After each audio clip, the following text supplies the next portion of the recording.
దొంగలే దొంగ దొంగ అని అరిచి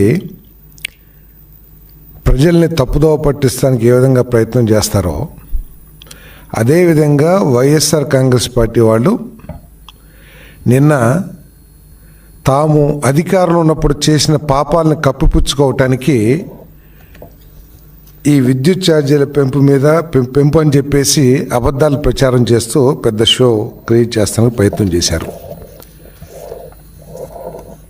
ఒకసారి ఈ విద్యుత్ వ్యవస్థ గురించి ఆలోచించినట్లయితే దీన్ని పూర్తిగా భ్రష్టు పట్టించింది వైఎస్ఆర్ పరిపాలన అని చెప్పేసి వైఎస్ఆర్ కాంగ్రెస్ పార్టీ గత 5 సంవత్సరాలు అని చెప్పేసి నేను మనవి చేస్తాను.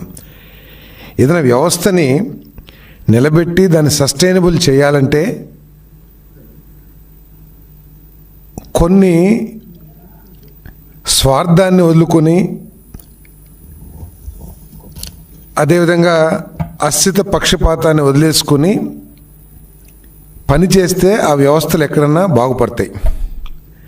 కానీ గత ప్రభుత్వం ప్రతి వ్యవస్థని కూడా చిన్నాభిన్నం చేసి కేవలం స్వార్థంతో అనుభవరాహిత్యంతో తమ వాళ్ళకి దోచిపెట్టడానికే అన్నట్లు అధికారంలోకి వచ్చిందన్నట్లు ప్రవర్తించడం మూలంగా విద్యుత్ వ్యవస్థ అంతా కూడా భ్రష్టు పట్టిపోయిందని చెప్పేసి ఈ సందర్భంగా నేను మనవి చేస్తా ఉన్నాను. నేను ఒకసారి ఆలోచన చేసినట్లయితే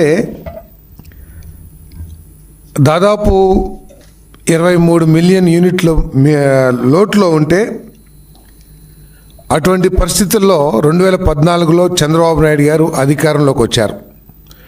వచ్చి 2019 కల్లా మిగులు రాష్ట్రాన్ని విద్యుత్ మిగుల్లోకి తీసుకొచ్చి ఆ రోజు జగన్మోహన్ రెడ్డి గారి చేతిలో పెడితే ఈరోజు ఏ విధంగా విద్యుత్ వ్యవస్థ అంతా కూడా నాశనం అయిపోయి ప్రజల మీద లక్షల కోట్ల భారం ఏ విధంగా పడుతుందో ఓసారి ఆలోచన చేయాల్సిన అవసరం ఉందని చెప్పేసి మనం చేస్తాను.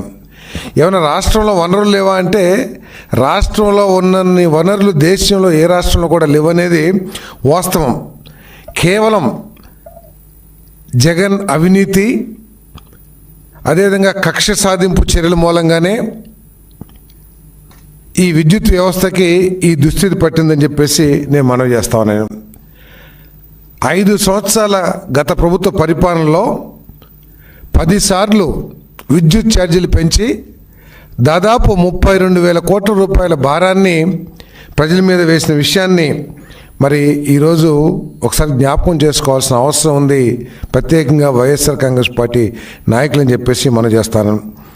మైలవరం సోలార్ ప్లాంట్లపై దాడి చేసి ఏదో కొంప మునిగిపోయింది, నేనేదో ఉద్ధరించేస్తాను అని ప్రజలకి కల్లబొల్లి మాటలు చెప్పి అసెంబ్లీని పక్కదోవ పట్టించే విధంగా మాట్లాడి 7,000 మెగావాట్లకి ఉన్న అగ్రిమెంట్లని రద్దు చేసి ప్రపంచం అంతా కూడా ముక్కును వేలేసుకునే విధంగా చేశారు. కేవలం రద్దు చేయటమే కాదు, ఆ రద్దు మూలంగా ప్రపంచవ్యాప్తంగా ఈ రాష్ట్ర ప్రభుత్వం మీద గత ప్రభుత్వంలో నమ్మకం కోల్పోయి పెట్టుబడిదారులు ఎవరూ కూడా ఈ రాష్ట్రానికి రావడానికి భయపడిపోయారని చెప్పేసి మనం చేస్తా ఉన్నాను. పెట్టుబడిదారులే కాదు, ప్రపంచవ్యాప్తంగా ఇంటర్నేషనల్ బ్యాంకింగ్ వ్యవస్థలు కూడా, ఇంటర్నేషనల్ ఫైనాన్షియల్ కంపెనీస్ కూడా ఈ రాష్ట్రంలో అప్పులు ఇవ్వటానికి కానీ పెట్టుబడులు పెడతానికి కూడా వెనుకంజ వేసేయంటే ఏ విధంగా మరి నాశనం చేశారో, ఈ రాష్ట్రం యొక్క క్రెడిబిలిటీ ఏ విధంగా ధ్వంసం చేశారో ఒకసారి ఆలోచన చేయాల్సిన అవసరం ఉందని చెప్పేసి మనం చేస్తాం.